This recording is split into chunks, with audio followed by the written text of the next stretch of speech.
regime had changed. Little else had. My people still suffered in silence, ignored by the rest of Outworld. Though now I knew Empress Melina's secret, that she was also afflicted with Tarkat.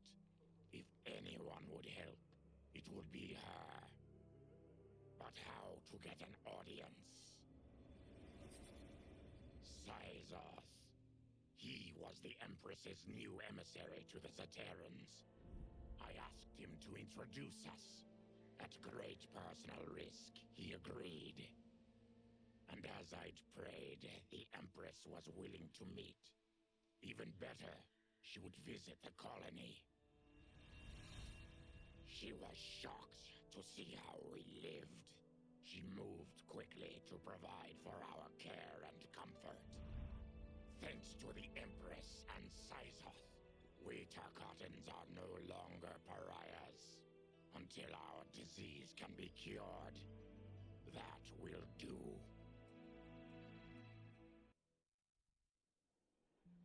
Quan Chi's defeat had cost me everything. For months I had furthered his plot, and now I had to start over. Saito's people were still in chains. That's when Rain approached me. On the run from Empress Melina, he was desperate for help. And though I'd had my fill of sorcerers, this one was different. I agreed to provide him safe haven. He agreed to help topple Saito's government. And topple it we did. Rain summoned a wave so fast, so powerful, that it crushed the capital. Saito's fascist rulers were swept away. My people are finally free. They can chart their own course, needing only to follow their own desires. Their lives are now blessed by anarchy.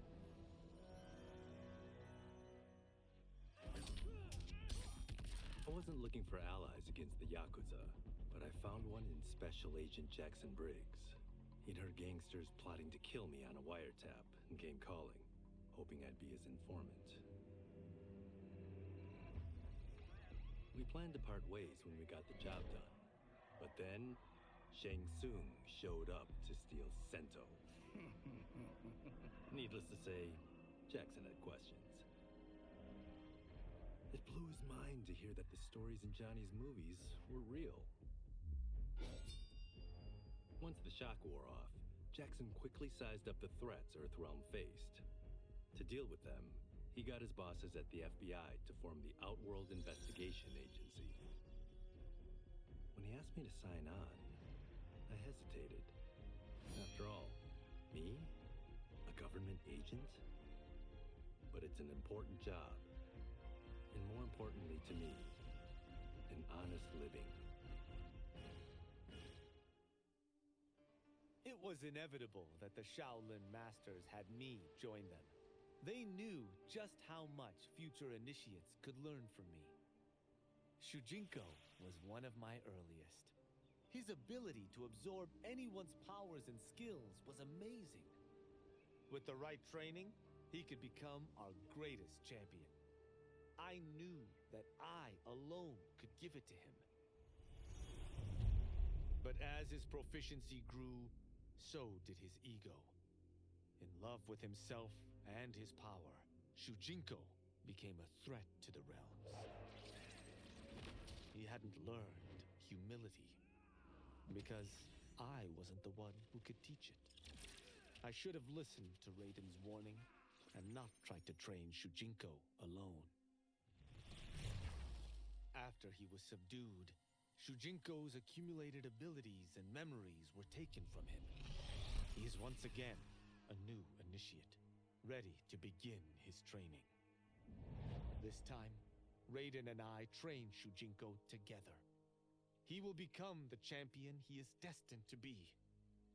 And I will fulfill my duties, humbly and cooperatively.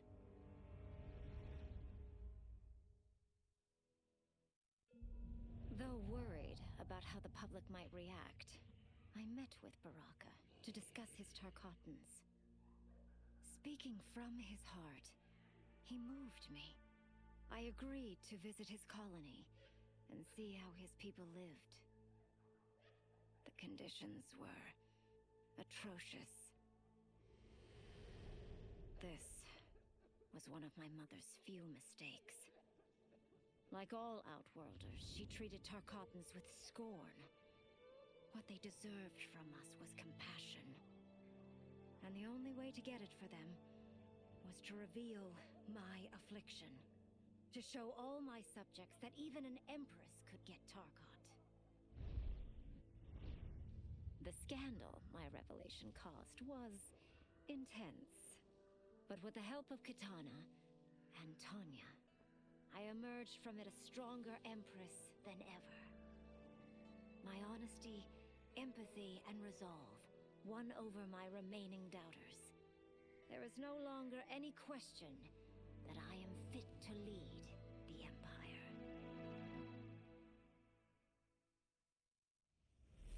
Were it not for my godly counterpart, I would not have survived the battle against Titan Shang Tsung. Meeting him, though, raised questions. Why did I replace him in this new era?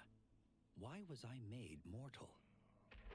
Lord Liu Kang told me of his Raiden's nobility and righteousness, about his steadfast leadership in the defense of Earthrealm. He also told me about Raiden's dark side, how he could be consumed by rage and cast aside the rules he otherwise lived by. Making me mortal and incapable of such anger was to keep me from following in his footsteps. Though I understood the reasons why, I felt I had been done a disservice. To survive the coming battles, I may need the edge that only great rage can bring. As the Shaolin couldn't aid me, I sought out someone who could.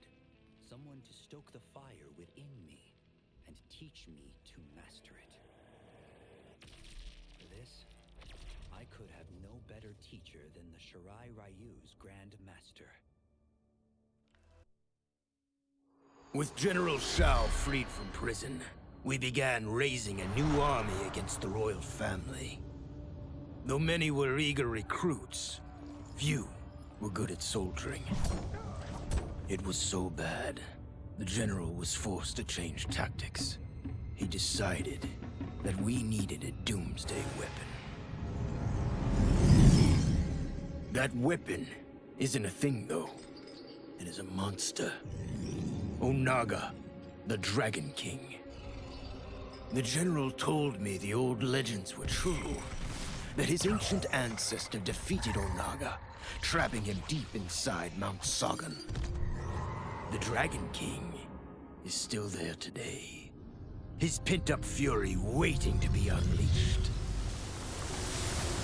Because Onaga is so dangerous, the general wouldn't risk trying to tame him before. But now, he feels we have no choice. Though I likely won't survive, I accept this mission gladly. I can think of no greater honor than to give my life in the general's service. No sooner had Titan Shang Tsung been defeated than Bihan and his loyalists hunted us down. Outnumbered, we fled to Japan. There, we sought refuge from an old family friend. As children, we played together. But Harumi Shirai was a woman now, the head of her clan. Her strength, beauty, and intellect awed me. Also incensed by Bihan's betrayal, Harumi agreed to help me forge a new clan, one that would stand against him and defend Earthrealm. Her aid proved invaluable, and as time went on, we grew closer. To honor Harumi and pay respects to my new bride, I named the clan after her, calling it the Shirai Ryu. Now the battle against my brother begins in earnest. The Shirai Ryu won't rest until Bihan is defeated. and the Lin Kuei's honor restored. After escaping Lei Chin prison, I was hounded by the Imperial Police. I needed a place to hide and to recuperate while I plotted the best way forward. I knew the remote canton of my youth would be perfect. To escape capture, I traveled by sea. Little did I know that a gargantuan storm was brewing. My tiny craft was smashed apart. I closed my eyes, waiting to drown, hoping that the Netherrealm wouldn't claim my soul. But when I reopened them, I found myself not in hell, but on a deserted island. From its ruins, I could tell that great sorcerers had once lived there. In the caves beneath the ruins, I found what I can only describe as a well of souls.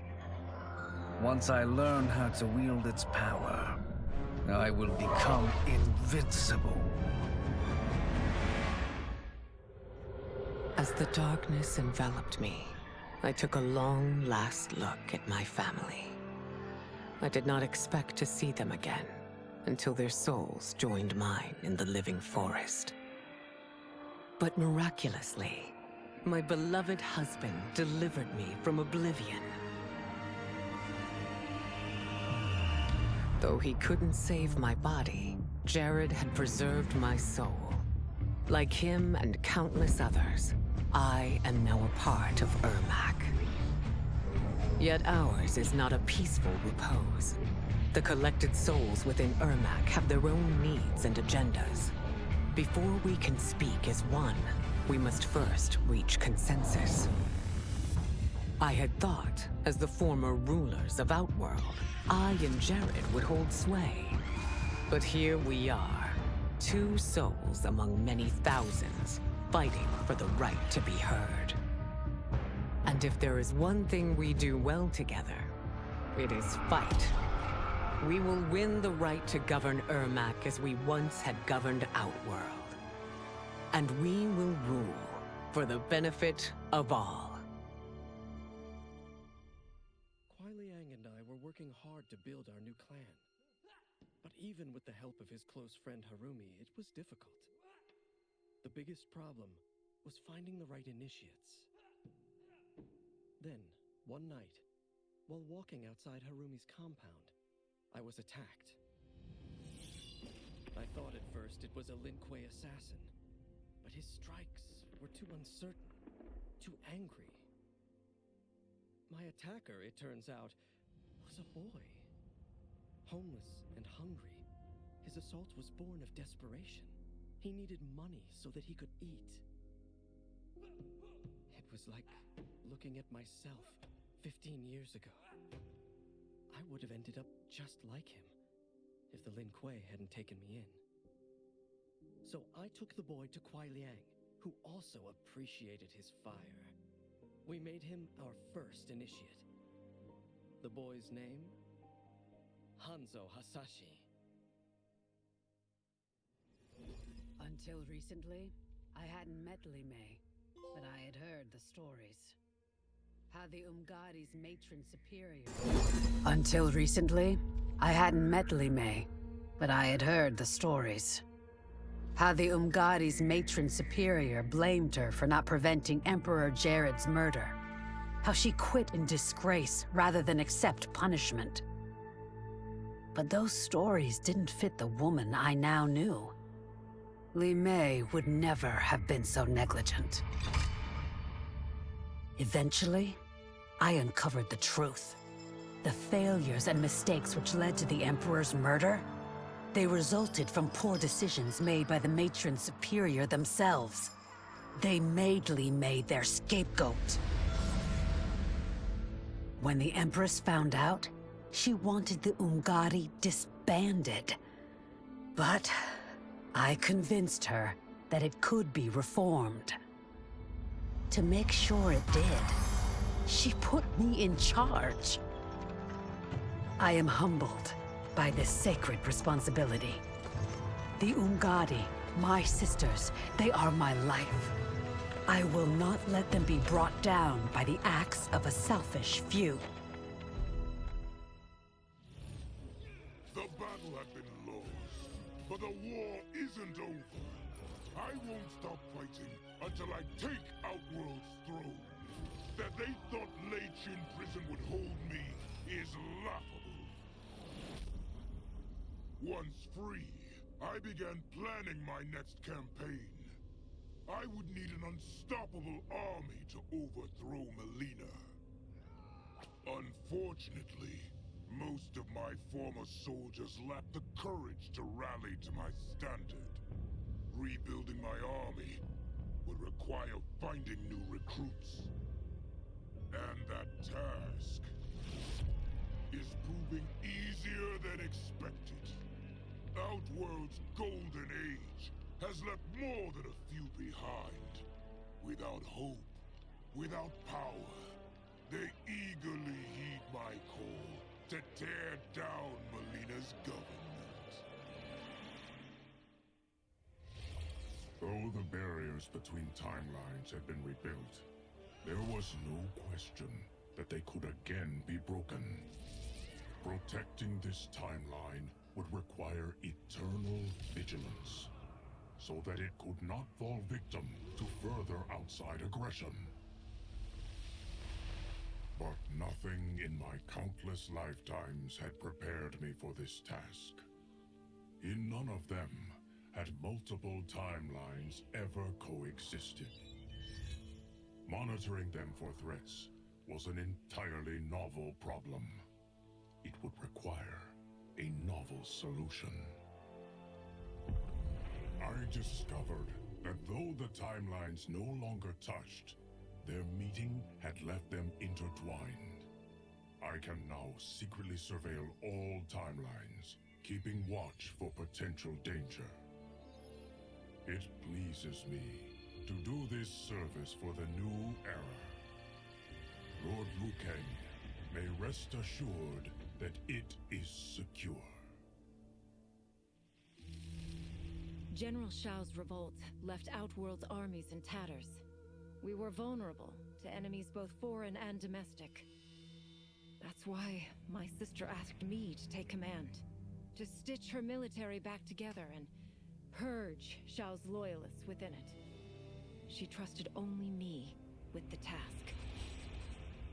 The soldiers, however, had little faith. They thought me a spoiled dilettante, unprepared and unfit to serve. That I could fight mattered little. All that mattered was that I wasn't one of them. I finally earned their loyalty by orchestrating an epic victory over Shao and his rebels. Though the general himself escaped, his forces were smashed. For as long as I am able, I will lead the Empress's armies in defense of Outworld. Through strength, we will achieve peace.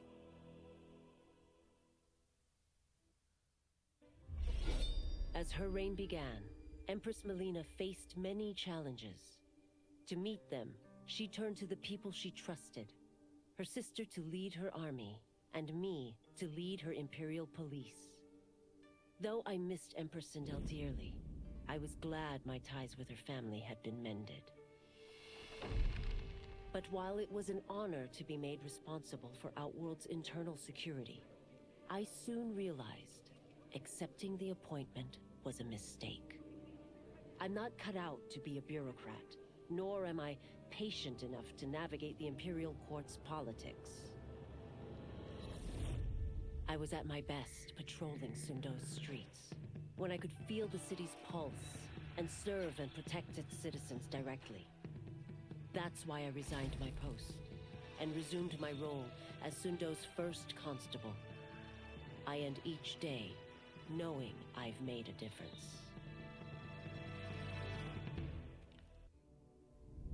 The Quan Chi's plot collapsed. Along with it, my plan to secure new beings to feed my starving people. Because I'd advocated for partnering with him, I was held responsible. If I didn't seize for Viternus' new feeding grounds, the Coven would banish me. But then, I had a revelation. I didn't need to conquer realms to feed my people. I simply needed to capture enough beings to breed them. Once they multiply, Viternus will have a limitless, renewable source of food. And I only need a few thousand to start. A number so small compared to the billions in the realms that no one will notice as people go missing.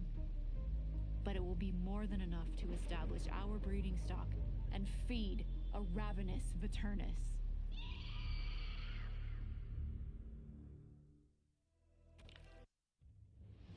To elude capture by Empress Melina, I joined Havoc's crusade in Sido. There I summoned more magic than I thought possible, and drowned out the old regime. Havoc's longed-for anarchy had been achieved. He was more than satisfied. But I was left empty and broken. Had I been satisfied as Outworld's High Mage, not let myself be tempted by Shang Tsung, a great city would not now lay in ruins. I've caused devastation, ended thousands of lives, all because of my blind ambition. I've betrayed my oath, my sovereign, and my realm. These high crimes merit punishment, and I'll accept whatever the Empress gives me. My only ambition now is to one day be forgiven. After fleeing Outworld, I hadn't expected to return. But then I also hadn't expected the new Empress to make me an offer I couldn't refuse. To thank me for helping stop General Shao's rebellion, she asked me to be her emissary to the Zaterrans. Going home, bearing the seal of the royal house, I would show, once and for all, that my mutation wasn't to be feared. That it wasn't a source of shame.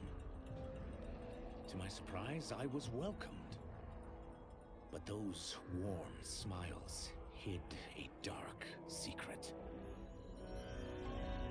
I stumbled upon a trove of official records, which showed that my shape-shifting ability isn't unique. Many Zaterrans are born with it, but are killed by their government to keep it from spreading. Who started this barbaric policy? Who is now enforcing it is unknown. But I will find out. And I will put an end to this madness. I had broken the Lin Kuei free of Liu Kang's enslavement. We were now masters of our destiny, and could take our place among Earthrealm's great nations. But taking and holding territory would require a vast army. I needed more fighters to make our presence felt. Then I recalled Shang Tsung's dragon warriors. An army of them would be unstoppable. But trafficking in such strong magic would surely draw Liu Kang's attention. Sector advised that we avoid detection by building our army using science, not sorcery. We've invested much into this endeavor, and we are beginning to see results. Once again proving the depths of Sector's genius.